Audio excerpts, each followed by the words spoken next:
안녕하세요. 오늘은 조금 특별한 이야기를 함께 나누고 싶습니다. 우리의 인생, 그리고 그 너머의 삶, 바로 영원한 생명에 관한 이야기입니다. 성경 요한복음 3장 16절에는 이렇게 기록되어 있습니다. 하느님께서는 세상을 너무나 사랑하신 나머지 외아들을 내주시어 그를 믿는 사람은 누구나 멸망하지 않고 영원한 생명을 얻게 하셨다. 짧은 한 구절이지만 이 말씀은 신앙의 핵심을 담고 있습니다. 하느님께서 우리를 사랑하셔서 우리에게 영원한 생명을 약속하셨다는 것이죠. 그렇다면 영원한 생명이란 무엇일까요? 단순히 시간이 끝없이 흘러간다는 의미가 아닙니다.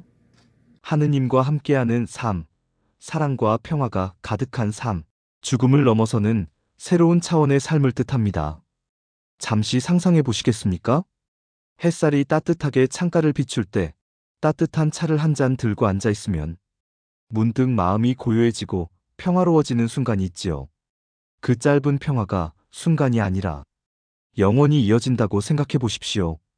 그 안에 사랑과 기쁨이 충만하다면 그것이 바로 성경이 전하는 영원한 생명의 모습입니다. 이제 한 분의 이야기를 들려드리고 싶습니다. 한 어르신이 계셨습니다. 평생 자녀를 위해 헌신하시고 노후 대책을 잘 세우셔서 은퇴 전에 부지런히 준비하셨지요. 연금도 준비했고 건강관리에도 힘쓰셨습니다. 그런데 그분은 정작 중요한 사후 대책에는 무관심했습니다. 시간이 나면 등산도 가고 취미 활동에도 열심히셨습니다. 때로는 지나치게 오락과 즐거움만을 쫓기도 했습니다. 여행을 다니고 소비에만 몰두할 때도 있었습니다. 그러다 보니 영혼의 준비, 곧 영원한 생명의 준비에는 소홀했던 것입니다. 어느 날 문득 삶의 끝자락에 다다랐을 때 그분은 깊은 한숨을 내쉬며 혼잣말을 했습니다. 나는 노후는 준비했지만 영원한 생명은 준비하지 못했구나. 가장 중요한 것을 놓쳤구나. 그 말에는 후회와 안타까움이 묻어 있었습니다. 준비되지 않은 마음은 두려움으로 가득 차 있었지요. 그 순간 그의 눈에는 지나온 세월이 주마등처럼 스쳐갔습니다. 열심히 모으고 즐기던 것들이 결국 죽음 앞에서는 아무 소용이 없음을 절실히 깨닫게 된 것입니다. 사람은 누구나 죽음을 맞이합니다. 그러나 죽음은 끝이 아니라 새로운 문입니다. 그 문 너머에 어떤 세상이 기다리고 있을지는 지금 우리가 어떻게 살아가느냐에 달려 있습니다. 여러분, 노후 대책은 많이들 준비하시죠. 연금, 건강, 자녀에게 짐이 되지 않으려는 마음까지. 하지만 더 중요한 사후 대책, 즉 영원한 생명을 준비하는 일에는 많은 분들이 무관심합니다. 참 안타까운 일입니다.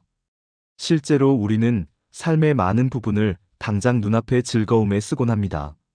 좋은 음식을 먹고 여행을 다니며 취미 활동에 몰두하고 때로는 과도한 소비와 오락에 빠지기도 합니다.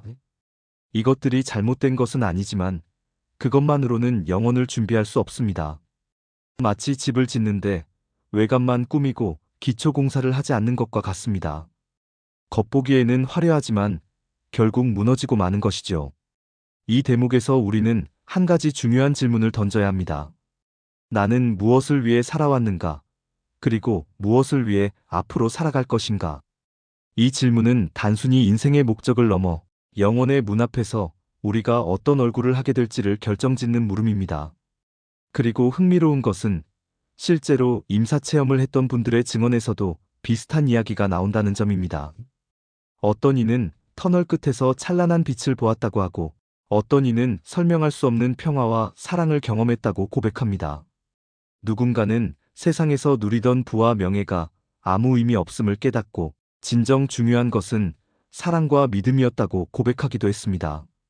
이러한 경험담들은 우리에게 죽음 너머에 또 다른 차원의 삶이 있음을 은연중에 알려주고 있습니다. 더 나아가 학계에서도 임사체험에 대한 연구가 꾸준히 진행되고 있습니다.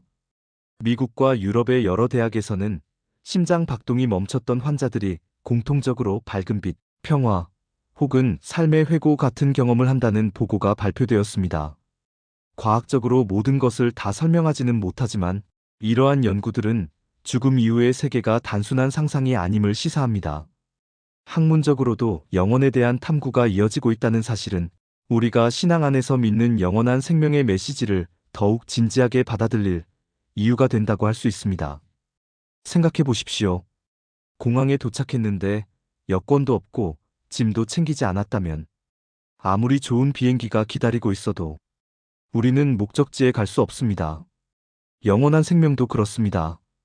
하느님께서 이미 표와 길을 다 준비해 주셨습니다.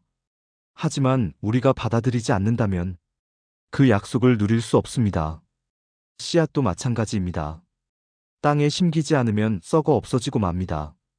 그러나 땅에 심기면 죽음을 지나 새로운 싹을 틔우고 꽃을 피웁니다. 우리의 죽음도 그렇습니다. 영원한 생명을 준비한 사람은 꽃을 피우지만 그렇지 못한 사람은 씨앗 그대로 말라버리고 맙니다. 여기서 한 번 더 묵상해 봅시다. 꽃을 피운다는 것은 단순히 아름다움을 드러내는 것만이 아닙니다. 그 꽃은 향기를 내어 주변을 기쁘게 하고 또 다른 생명을 이어가는 씨앗을 남깁니다. 마찬가지로 영원한 생명을 준비한 사람은 이웃을 향한 사랑과 희생을 통해 더 큰 열매를 맺습니다. 그래서 우리의 선택은 단순히 나 하나의 영혼만이 아니라 주변 사람들의 삶에도 깊은 영향을 미치게 됩니다. 사랑하는 여러분, 하느님께서는 이미 영원한 생명을 약속하셨습니다. 예수님을 통해 그 길을 활짝 열어주셨습니다. 이제 남은 것은 우리의 선택입니다.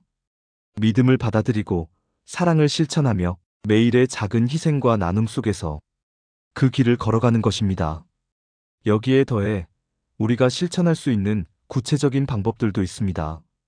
아침에 하루를 열 때 짧게라도 기도하는 것, 하루에 한 구절 성경 말씀을 묵상하는 것, 주변 이웃에게 작은 친절을 베푸는 것, 그리고 어려운 사람을 외면하지 않는 것입니다.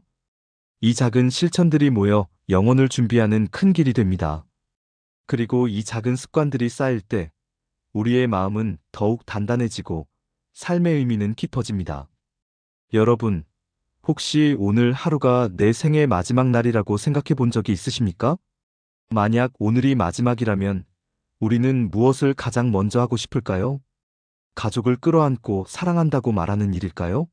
아니면 아직도 미뤄둔 용서를 실천하는 일일까요? 그 답 속에 이미 영원한 생명을 준비하는 열쇠가 들어 있습니다. 결국 모든 것은 지금 어떻게 살 것인가에 달려 있습니다.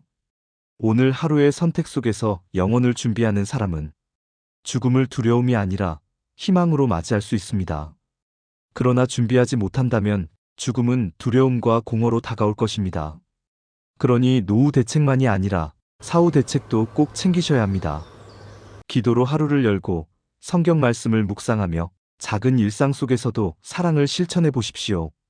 오늘 하루의 삶이 곧 영혼을 결정한다는 사실을 가슴 깊이 새기며 살아가시기를 바랍니다. 오늘 함께 해주셔서 감사합니다. 여러분의 삶 속에 평화와 희망이 가득하시기를 기도드립니다.